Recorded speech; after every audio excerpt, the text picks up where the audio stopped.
Donald Trump couldn't speak. The man who always has something to say and is usually screaming it at us froze. He just froze. He couldn't respond because he knows he's been caught in a cover-up that he wouldn't care about otherwise, considering that he loves the criminality, he loves the corruption. But what he doesn't love is how politically unpopular it is. The fact that Donald Trump has swung the issue of immigration about 40 points against himself since this time last year. Donald Trump is reckoning with a political reality that he knows is a catastrophe for his administration. And it's why, when caught and exposed by the press today, he could not respond. We are going to get into that moment, but I do want to start with an actual statement from an actual president who actually cares, and that is what Barack Obama and Michelle Obama had to say today about the murder of Alex Preddy. In a joint statement from the Obamas, they wrote, "The killing of Alex Preddy is a heartbreaking tragedy. It should also be a wake-up call to every American, regardless of party, that many of our core values as a nation are increasingly under assault. Federal law enforcement and immigration agents have a tough job, but Americans expect them to carry out their duties in a lawful, accountable way and to work with rather than against state and local officials to ensure public safety. That's not what we're seeing in Minnesota. In fact, we're seeing the opposite. For weeks now, people across the country have been rightly outraged by the spectacle of masked ICE recruits and other federal agents acting with impunity and engaging in tactics that seem designed to intimidate, harass, and provoke and endanger the residents of a major American city. These unprecedented tactics, which even the former top lawyer of the Department of Homeland Security in the first Trump administration has characterized as embarrassing, lawless, and cruel, have now resulted in the fatal shooting of 2 U.S. citizens, and yet rather than trying to impose some semblance of discipline and accountability over the agents they've deployed, the president and current administration officials seem eager to escalate the situation while offering a public explanation for the shootings of Mr. Preddy and Renee Good that aren't informed by any serious investigation and that appear to be directly contradicted by video evidence. This has to stop. I would hope that after the most recent tragedy, administration officials will reconsider their approach and start finding ways to work constructively with Governor Walz and Mayor Frey, as well as state and local police, to avert more chaos and achieve legitimate law enforcement goals. In the meantime, every American should support and draw inspiration from the wave of peaceful protest in Minneapolis and other parts of the country. They are a timely reminder that ultimately it is up to us as citizens to speak out against injustice, protect our basic freedoms, and hold our government accountable. Now, I wanted to read that statement from the Obamas for 2 reasons. One, it always feels good to listen to some actual adults respond. But 2, because I think that it is a fundamental mischaracterization of the situation. I wanted to read it, but I think that it misrepresents what is happening. ICE and Border Patrol don't have difficult jobs. They revel in their jobs. They like to hurt us. Cruelty is the point. This is no longer an operation that we should treat or speak about with any level of legitimacy. I think that would be a mistake to do so, because Donald Trump's intention is not for border security to carry out their job, for ICE to carry out their job. No, it is to attack us and cause chaos and violence. It doesn't seem like that's what they want to do, and I know that that is the normal expectation, to say it seems like they've been instructed to do so, instead of coming out and say it. But we need to come out and say it. Governor Walz did right here, and he said it. It's the reason Donald Trump can't say anything.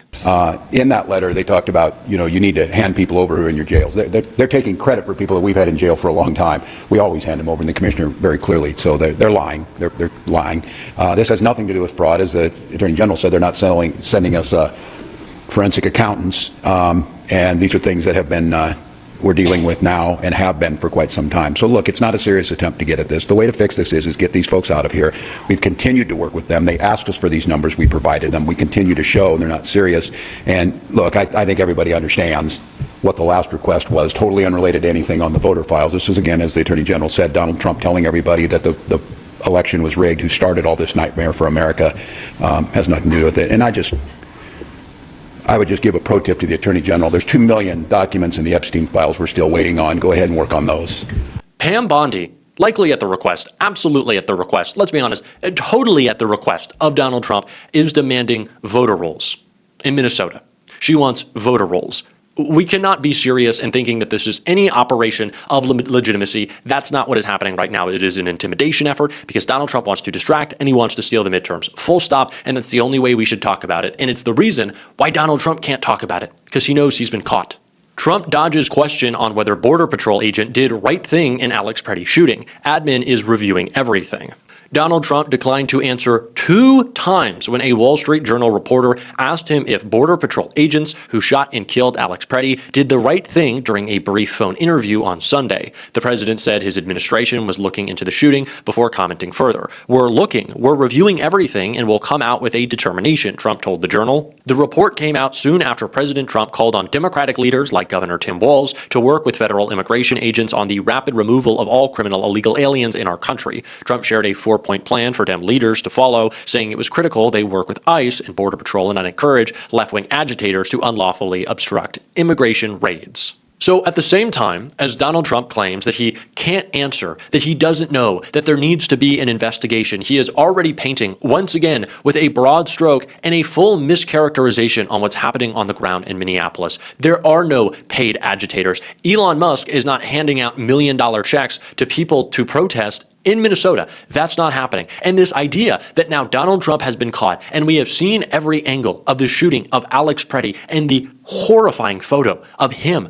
on the ground, unarmed, unable to move, having been pepper sprayed with an agent who is in no harm, pointing a gun that he fired directly at his head as he is turned away from him, is sickening.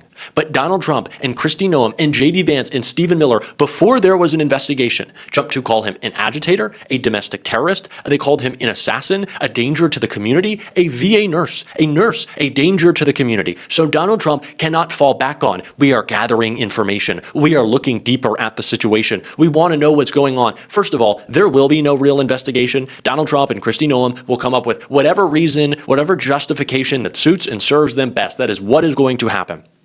But what we have to be absolutely clear about is the only reason they're stalling, and the only reason that Donald Trump froze up and couldn't answer 2 times, is because he already jumped the gun.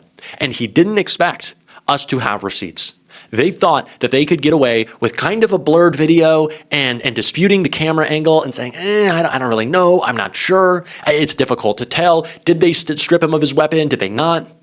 But that's not the case.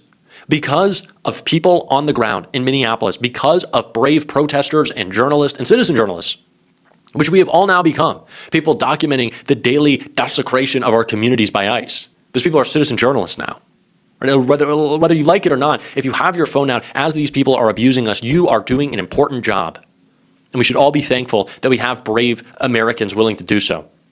But the second that second, third, fourth, fifth video came out, they knew it was over. They knew they were screwed because Donald Trump had to tell us, don't believe your lying eyes. They had to hope that nothing else would come out, that they could say the video was blurred and you can't really tell. And look, he reaches for his gun and look, he was hurting the officer, but we have all the evidence we need. There is no investigation. It is an open and shut case. It was a state execution of an innocent man trying to help a woman who was being beaten by ICE because that's what they do. They beat down innocent people and then they kill them in the streets. So yeah, Donald Trump is waiting for an investigation. He's looking into it more. We haven't covered everything. But Donald Trump didn't need everything to be covered to call Alex Preddy a domestic terrorist. Stephen Miller didn't need all the information to call him an assassin. Kash Patel on Fox this morning tried to justify saying, well, that's what happens when you go after law enforcement. And Maria Bartiromo, of all people, had to say, where did he fight him? How did he hit him? How did he put any ICE agent in harm's way? How? Kash had nothing to say. This morning, Kristi Noem had nothing to say. Greg Bovino had nothing to say. We'll wait for an investigation. Well, you didn't wait before you disgraced the man's memory with your lies and your fraud and your attacks. Then you didn't wait. But now when it's politically inconvenient and you're asked a question and you're afraid to implicate ICE, you choke up and you can't answer and you freeze up. Because they know they got caught. Imagine if there was no camera. Imagine the conversation we would be having right now. Just imagine. Imagine. I can't even begin to. But they will try their best to continue to obstruct, to shut down, to tamper with this evidence. It is a good thing we just saw a Trump-appointed judge block any attempts by these MAGA stooges to tamper with evidence. But we will need more focus on the criminality that is taking place in this clear cover-up. And Jamie Raskin, he talked about that right here. Well, we've got confidence in Keith Ellison, the wonderful Attorney General of Minnesota, Governor Walz, the mayor of Minneapolis. We are going to support them leading the investigation and prosecuting any murder or violent assaults that take place there. It is absolutely false what the vice president has been saying and other people in the Trump administration, that there's absolute immunity that somehow attaches to these ICE agents who were brought in with a $50,000 bonus and a mask and the right to operate anonymously. That is false.